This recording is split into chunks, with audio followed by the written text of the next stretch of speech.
As I've shown you before, the ABC is still running a protection racket for the Green Left candidates for Labor, the Greens and the Green Left Independents.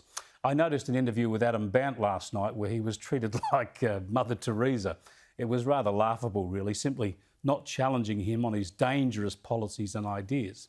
And have a listen to this from the ABC this morning, where they were trying to find the downside to low unemployment, running a line that the only reason interest rates haven't already gone up is the election. But it might not be all good news, because getting unemployment below 4% could mean that official interest rates start creeping up from near zero levels. And that means home loan interest rates will also rise. Independent economist Stephen Koukoulas has told our senior business correspondent Peter Ryan there's even a chance the Reserve Bank could lift rates before the May election. Look, I think if there wasn't the election, we would be having interest rate hikes already. Well, it hasn't stopped the RBA before, mate. The last time they bumped up rates during a campaign was in 2007, when the increase of 25 basis points was a tough blow to the Howard government in a losing campaign.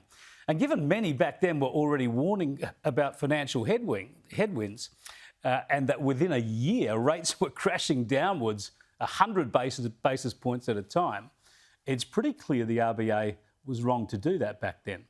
But let's hear some more from the ABC's chosen economics oracle. It's just whether the RBA is willing to push it back and then, of course, have a more severe dose, and that is higher interest rates than would otherwise be the case if they wait for too long. Independent economist Stephen Koukoulas speaking there with Peter Ryan. OK, they said it twice, didn't they? At the start and at the end, they called Koukoulas an independent economist. This is the Stephen Koukoulas website. He's very well known around the place, calls himself the Kook.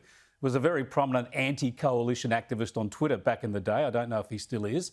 But the ABC must also know that he's got strong political links. He was, after all, the economics advisor to former Prime Minister Julia Gillard.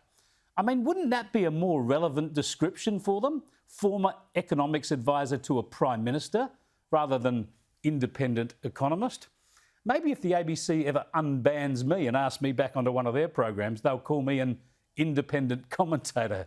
Of course they wouldn't. They'd make sure everybody knows that I worked for Liberal governments. Now, the ABC and its supporters are still whinging about the $1.3 billion or so they get every year from taxpayers, and they've found a new way to play directly into the election campaign. G'day, I'm Jonathan Holmes. I'm chair of ABC Alumni, a group of former ABC staff who think the national broadcaster is essential to Australia. And because we're former staff, we can tell you stuff the ABC itself can't, especially at election time.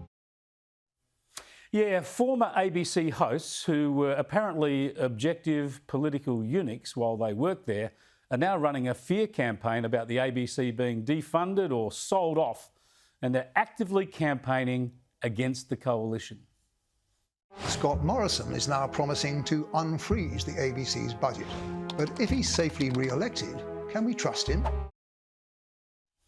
All this, of course, just proves the point about political bias. Also, it shows that while they like to pretend they want more money for the disadvantaged or for foreign aid or for the environment, what they really want is more money for their massive leftist broadcasting outfit.